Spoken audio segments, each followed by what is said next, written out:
हट जाएगी hold scheme. New scheme की तरफ ही सब जो जनता है वो शिफ्ट हो जाएगी, क्योंकि फायदा इस वक्त इसी न्यू स्कीम में मिल रहा है। यामिनी जी, बजट कितने नंबर? 10 में से 10, 10 में से 7? क्यों क्यों क्यों कहां कमी लग रही है? बहुत सारी चीजें हैं जो बजट ने कवर नहीं की। हट जाएगी होल्ड स्कीम। न्यू स्कीम की तरफ ही सब जो जनता है वो शिफ्ट हो जाएगी, क्योंकि फायदा इस वक्त इसी न्यू स्कीम में मिल रहा है। यामिनी जी, बजट कितने नंबर? 10 में से 10, 10 में से 7? क्यों क्यों क्यों कहां कमी लग रही है? बहुत सारी चीज़ें हैं जो बजट ने कवर नहीं की हैं। ख़ास तौर पे अगर आप देखें कि ओवरऑल जो डेवलपमेंट है उसको कोशिश की गई है कि डिस्ट्रिक्ट लेवल तक पहुंचे, ग्रास रूट इकनॉमिक्स का ध्यान दे।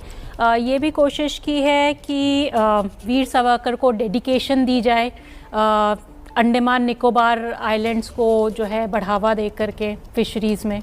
कोशिश ये भी की गई है कि जो है बहुत सारे और जो है फुटवेयर है और टॉयज इंडस्ट्री है, क्लाइमेट इंडस्ट्री है, इन सब को जो है बढ़ावा दे। एक जो बहुत इंपॉर्टेंट बात है वो हाई रेगुलेटरी कमेटी बनाना है, जिसमें सिविल लिबर्टीज़ बहुत सीरियसली जो है हैम्पर हो सकती हैं, तो वो एक बहुत इंपॉर्टेंट फैक्टर है। ठीक है, मैं एक चीज समझना चाह रही थी।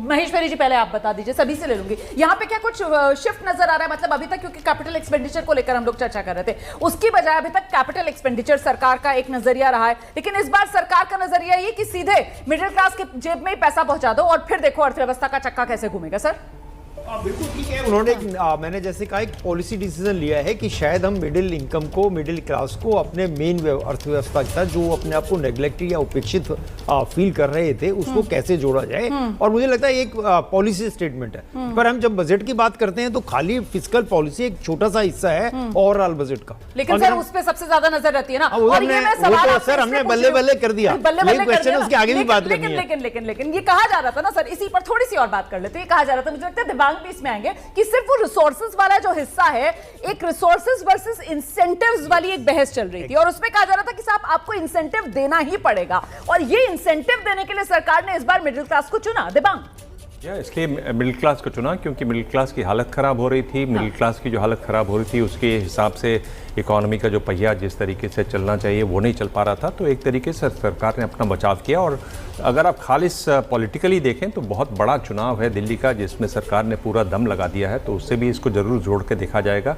बिहार में भी चुनाव है, उसमें भी हम देखिए लगातार, आप बता रहे थे शुरू में कि उन्होंने मधुबनी साड़ी, पेंटिंग वाली साड़ी पहनी हुई है, दुलारी देवी का भी जिक्र हुआ। तो जिस तरीके से बिहार पर छूट गई, चाहे मखाना बोर्ड की बात है, वो चाहे national institute of food technology की बात हो, चाहे नए एयरपोर्ट्स की बनाने की बात हो, चाहे IIT में जो हॉस्टल है उसमें लोगों को संख्या बढ़ाने की